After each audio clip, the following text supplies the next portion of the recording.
Welcome to another edition of the Gridiron Report. I'm Jarret Johnson, and I'm joined by the modded Joe Yeager. We're here on beautiful Texas Tech campus, just days away from the opening of football fall camp. I can't believe it's already upon us, Joe, but it's here. It's this week. So obviously a new era with Matt Wells, but I wanted to just go over our main, top storylines going into fall camp. So, Joe, what's yours?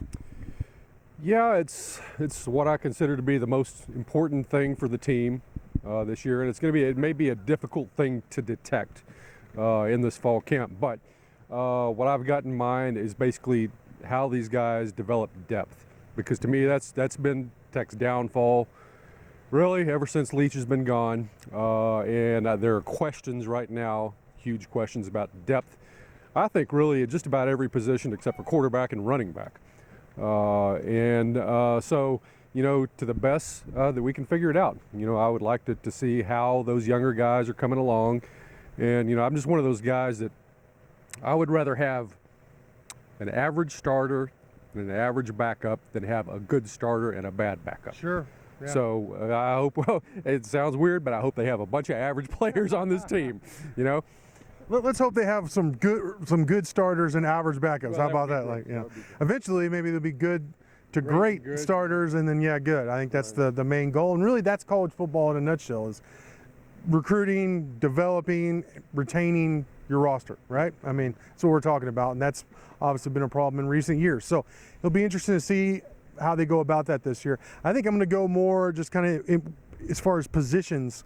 And there's a couple of key position battles that I'm going to be keeping an eye on. One is center. I think that's obvious. You've talked about it. I know in some of your Critical 20 stories, it looks like Bailey Smith and Dawson Deaton are really going to be battling it out. Travis Bruffy mentioned on Big 12 Media Day that both those guys have done a good job.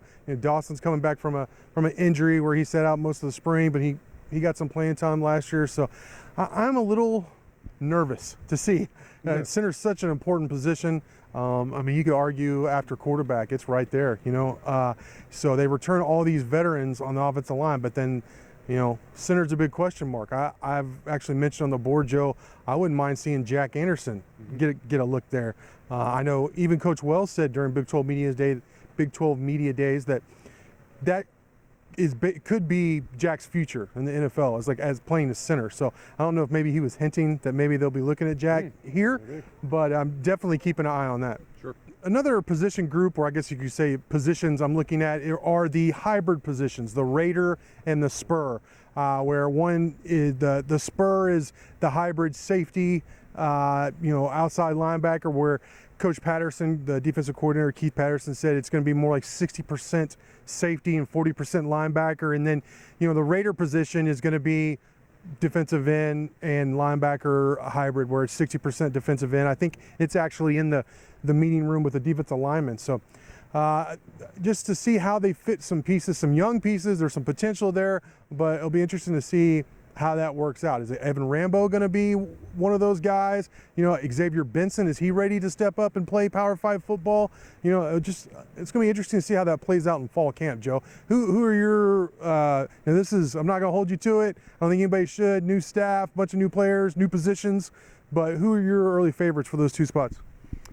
Well, I think it's going to be, I'll go with Rambo at Spur. But I think Benson's there as well. I think it's just kind of a case of maturity and seniority and that sort of thing probably coming to the fore. Raider, to me, is a much trickier deal. It's not clear at all how that's going to work out. At a guess, maybe a Rico Jeffers figuring. They got the two inside backers that you think of as Jeffers and Brooks, right? Yes.